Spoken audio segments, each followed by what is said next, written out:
भगवद गीता भाग 4 अध्याय 4 ज्ञान कर्म संन्यास योग। भगवान श्री कृष्ण का दिव्य रहस्य। पिछले भाग में आपने जाना कि भगवान श्री कृष्ण ने अर्जुन को कर्मयोग का महत्व समझाया और बताया कि निष्काम भाव से किया गया कर्म ही मनुष्य को बंधन से मुक्त करता है। लेकिन अब अर्जुन के मन में एक नया प्रश्न था। यदि यह ज्ञान इतना प्राचीन और दिव्य है तो इसकी शुरुआत कब हुई और भगवान श्री कृष्ण ने यह ज्ञान सबसे पहले किसे दिया था? इन्हीं प्रश्नों का उत्तर मिलता है भगवद गीता के 4 अध्याय ज्ञान कर्म संन्यास योग में। यह दिव्य ज्ञान सबसे पहले किसे मिला? भगवान श्री कृष्ण बोले, हे अर्जुन, मैंने इस अविनाशी योग का उपदेश सबसे पहले सूर्यदेव विवस्वान को दिया था। विवस्वान ने इसे मनु को बताया और मनु ने इसे राजा इक्ष्वाकु को दिया। इस प्रकार यह ज्ञान गुरु शिष्य परंपरा से चलता रहा। लेकिन समय के साथ यह दिव्य ज्ञान लोगों से लुप्त हो गया। आज वही प्राचीन योग मैं तुम्हें पुनः बता रहा हूं, क्योंकि तुम मेरे प्रिय मित्र और भक्त हो। अर्जुन का प्रश्न। अर्जुन ने आश्चर्य से पूछा, हे कृष्ण, आपका जन्म तो अभी हुआ है, जबकि सूर्यदेव का जन्म बहुत पहले हुआ था। फिर आपने उन्हें यह ज्ञान कैसे दिया? यह प्रश्न सुनकर भगवान श्री कृष्ण मुस्कुराए। भगवान का दिव्य अवतार। श्री कृष्ण बोले, हे अर्जुन, मेरे और तुम्हारे अनेक जन्म हो चुके हैं।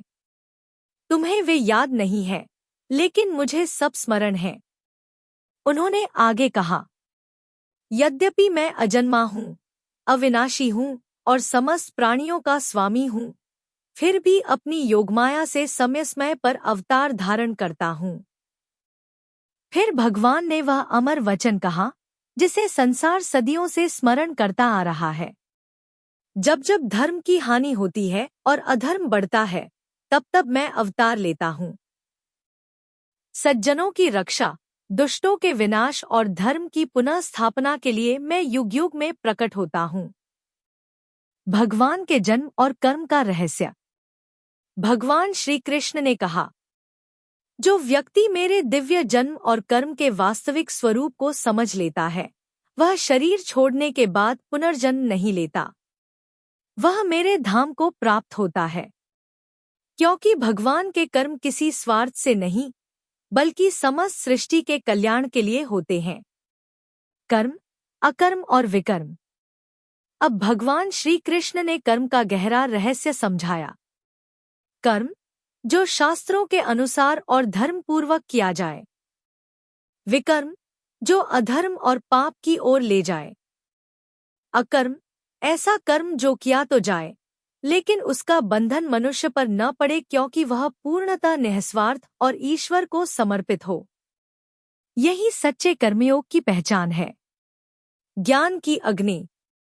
भगवान बोले, जिस प्रकार प्रज्वलित अग्नि लकड़ियों को भस्म कर देती है, उसी प्रकार सच्चा ज्ञान मनुष्य के संचित कर्मों के बंधनों को नष्ट कर देता है। ज्ञान मनुष्य के भीतर का अज्ञान दूर करता है और उसे सत्य का मार्ग दिखाता है। गुरु का महत्व। भगवान श्री कृष्ण ने अर्जुन से कहा, यदि तुम्हें सत्य का ज्ञान प्राप्त करना है तो किसी ज्ञानी गुरु के पास जाओ। विनम्रता से प्रश्न करो, सेवा करो और श्रद्धा के साथ उनके उपदेश को ग्रहण करो।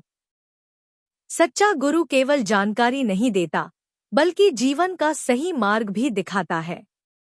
श्रद्धा का महत्व। भगवान ने कहा, जिस व्यक्ति में श्रद्धा है, जो अपनी इंद्रियों को वश में रखता है और जो सत्य की खोज करता है, वह शीघ्र ही ज्ञान प्राप्त कर लेता है।